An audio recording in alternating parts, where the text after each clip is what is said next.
తొలి వెలుగు ప్రేక్షకులు అందరికీ నమస్తే. మరొక అనకొండ దొరికిందో అయ్యాల.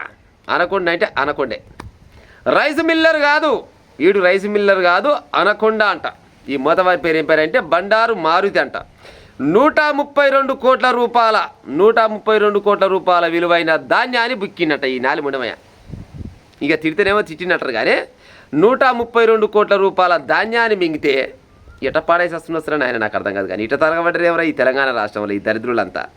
పెద్దలు ఒక సమత చెప్తారు, ఎవరి దాంట్లో ఏలి పెట్టినా గబ్బాసనే వస్తున్నారు. నిజంగా ఏ డిపార్ట్మెంట్ ఏలి పెట్టినా కానీ ఇదే గబ్బు వస్తుంది, పాడైపోను. దాదాపుగా 99% డిపార్ట్మెంట్లలో గిదేలు వెళ్ళింది, పాడైపోను. గిట్ట తలగబడ్డాక ఇక ఏడుకేళ్ళు బాగుపడతారు చెప్పురి.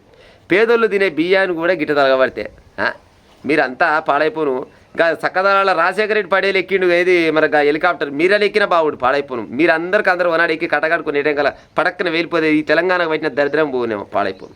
చక్కదనాలు నోటి చచ్చిండు, మీరు చచ్చిన అయిపోవు అనకూడదు. నేను నోడుతుడు ఆ మాట. కానీ ఎందుకురా ఆయన మీరు భూమి మీద పెట్టి ఎవడైనా కానీ కడుపుకు అన్నమే తింటాడు. అన్నం ఎంతో కొంత తినాలి, ఎంతో కొంత ఉండాలి, అంతేగాని ఈ కోట్ల రూపాయలు 132 కోట్ల రూపాయలు ఇవాళ అధికారికంగా తెలిసిందే. మరి తిరువనంత కావచ్చు, మరి లుచ్చగానెమ్మడున్న లుచ్చలు ఎసంటోళ్ళు కావచ్చు. మరి వీళ్ళకి ఏమన్నా శిక్షలు వేస్తుండొచ్చునా? ఏం శిక్షలు వేసి పాడవుతారు చెప్పు వీళ్ళకి. ఇక 132 కోట్ల విలువైన ధాన్యం బుక్ చేసిన బండారు మారుతి.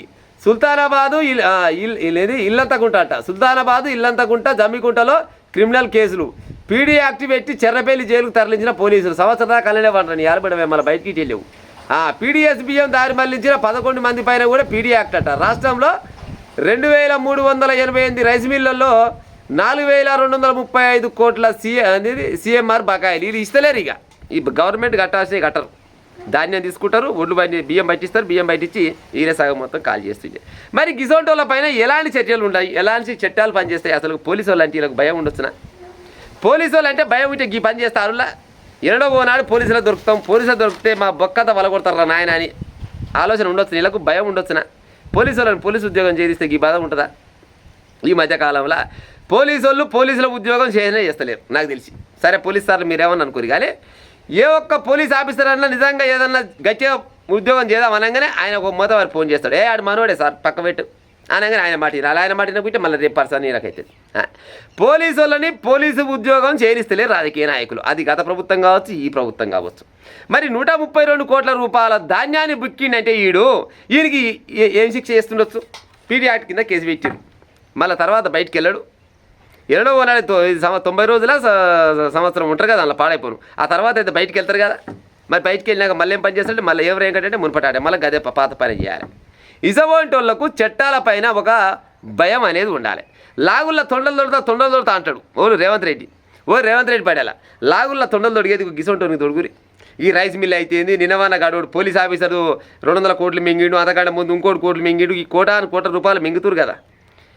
లాగుల్లో తొండలు దొడుగురు. ఏంగా తొండలు ఎలుకలు బల్లులు అన్నీ దొడుగురు, నష్టం లేదు. గదిసి పెట్టి ఏమైనా గాయనకు దొడుకుతా గీనకు దొడుకుతా లొట పీసు అది తొడిగేయలేదు, పీకేయలేదు, అయ్యేలేదు, పోయేది లేదు. ఇసవంటి కొడుకులకు ఆ పని చేస్తే నిజంగానే ఇంకోటి చేయాలంటే భయం అవుతుంది, పాడైపోను. మీరు ఆ పని చేయరా సావరా ఈ పేపర్లలో వస్తూనే ఉంటుంది ఎప్పుడు చూసినా. ఇవాళ ఇచ్చిండు రైస్ మిల్లర్ కాదు అనకొండ అని ఇచ్చిండు. ఈ అనకొండని ఏం చేస్తారు? ఉరి శిక్ష చేస్తారా? లేదు యావజీవ కఠిన కారాగార శిక్ష చేస్తారా? ఓ 10 ఏళ్ళ జైలు శిక్ష చేస్తారా? ఇన్ని రోజుల దాకా గుంజిన బియ్యం అంతా బయటకు తీస్తారా? ఇన్ని రోజుల దాకా సంపాదన మొత్తం గుంజుకొచ్చి గవర్నమెంట్లు వేస్తారా? ఏది అయ్యారు. కాకపోతే పేపర్ మాత్రం వస్తుంది. ఇవాళ వస్తుంది, రేపు వస్తుంది, ఎల్లుడి పత్తలే కూడా వీక్తుంది. ఇక మర్చిపోయినట్టే లెక్క. ఎప్పుడైతే పోలీసు వాళ్ళు అంటే చట్టం అంటే భయం ఉంటుందో, గౌరవం ఉంటుందో, గప్పుడు గిసోడు పని చేయరు. వాస్తవానికి చట్టాన్ని తన పని తాను చేసుకొని ఇయ్యరు. గిసోడు పని చేస్తే ఆయన కాపాడుకుంటూ కూర్చున్నారు. వీడు ఒక్కడే చేసినాడులా. ఈయన ఒక్కతోడు అయితే ఇప్పుడు రైస్ మిల్లర్ అంటాడు. ఈయన వెనక ఎవడన్నా ఒకడు ఉంటాడు కదా, పెద్ద లీడరు. ఆ పెద్ద లీడర్ వెనక ఇంకా జరంతా పెద్ద లీడర్ ఉంటారు కదా. ఆ పెద్ద లీడర్ ఇంకా ఒక మినిస్టరో లేకపోతే ఎమ్మెల్యేనో అలాంటి వాళ్ళు ఉంటారు కదా. మరి వాళ్ళంతా రోల్రా అని పిలుచుకురావాలి కదా. వీడు ఎన్నెళ్ళు అయినా చేయబట్టి మరి గత ప్రభుత్వం నుంచి చేస్తున్నా, ఈ ప్రభుత్వంలో చేస్తున్నా, ఏ ప్రభుత్వంలోకి వెళ్ళి చేసినా కానీ ఎవరు చేసినా తప్పే. మరి తప్పు అన్నప్పుడు మరి ఈ వెనకంగా ఉన్నాను కూడా లోపలేయాలి కదా. మరి ఆయన మీద కూడా పీడీ యాక్టో లేకపోతే ఇంకో యాక్ట్ కింద కేసు వేయాలి కదా. మరి వేస్తారు ప్రజలారా? ఏది ఉండదు, పాడైపోరు. తెలంగాణ రాష్ట్రాన్ని మొత్తం సర్వనాశనం సత్రోలు చేసి పాడారు. ఆడు దేశేటోడు బంగారు తెలంగాణని బరవతల తెలంగాణ చేసిపోయాడు. ఈయన ప్రజాపాలన ఆ పాలన ఈ పాలన అని ఈయన కూడా గట్టిన చేసి పాడవుతుండు. ఇసవంటి వాళ్ళకు సరైన శిక్ష చేస్తే ఇంకోటి చేయాలంటే ఉత్సపడి అమ్మర కొడుక నా వల్ల కాదురా నాయన ఈ పని చేస్తే మొన్న ఏం కొట్టుడికి వచ్చిరు తీసుకున్నది ఇన్ని రోజులాగా సంపాదన మొత్తం గుంజుకపోయి గవర్నమెంట్ కలిపిరు. ఇక వద్దురాడు ఆయన ఈ ఉప్పుడు పాసం ఉండి ఆయన దగ్గర ఈయన దగ్గర మంచాలు మోసి పక్కనేసి ఈ చేయి చాపి సంపాదన మొత్తం ఏదో ఒక రోజు తెలిస్తే మళ్ళీ గుంజుకపోతుర్రా నాయన అని ఇంకోటి చేయకుండా ఉంటాడు కదా. అవునా కదా చెప్పు ప్రజలారా?